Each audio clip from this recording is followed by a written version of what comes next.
There's so much you can do with math.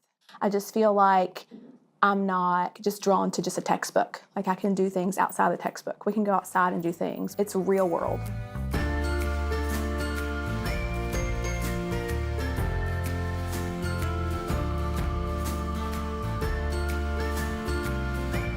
In Kanawha County Schools, we have 43 elementary schools, we have 13 middle schools, 8 high schools, 2 career and technical centers, and 2 alternative centers.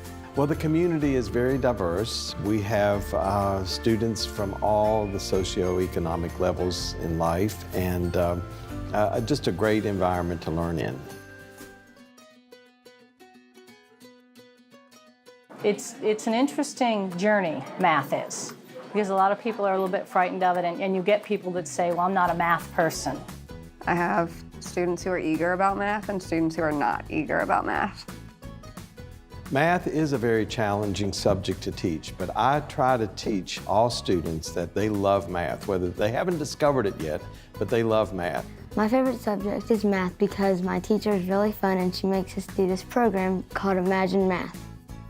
When the kids come in, or is it Imagine Math Day? You know, I always get that question. And if I say, no, it's only Monday, because we do it Tuesdays and Thursdays, they're like, oh, it's engaging. The games are engaging. It allows all students in my room to be successful. Actually, we've tried a lot of the other digital curriculum, but it's just something that we seem to come back to all the time. The students enjoy it.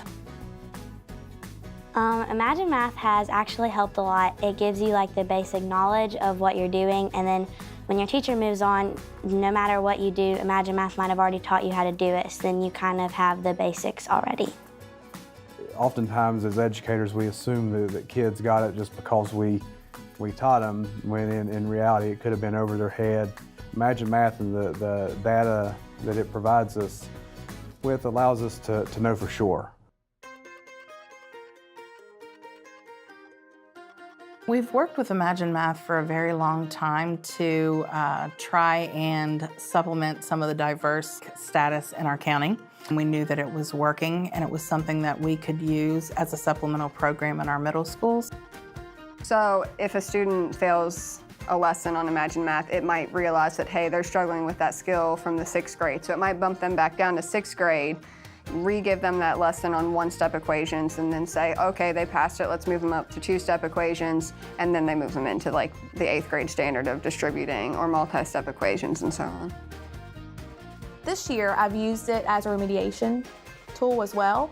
So I love the strain reports. I run the strain reports and I look to see what skills the students are lacking in. So I've got a lot of failing or struggling students in one strand. So I pull that standard, I build a pathway, and then we work on it together. When they get on Imagine Math, they're actually seeing that there's a process. So they might have to find one piece of the equation, or they might have to find one part of the word problem before they actually get to their answer. So I think it's helpful because it's having them actually critically think about the topic itself. They can move at their own rate. And then when we get to things in class, a lot of times they'll say, hey, I've already done this. Sometimes in class, she'll bring up like a subject and I already know like some knowledge, so it helps me like learn it better. And so then they can kind of give some input on the lesson. It's learning different skills at the same time you're having fun. I think it's a great tool. I think we need to continually raise the bar for these kids, and I think this is a good vehicle to help them get there.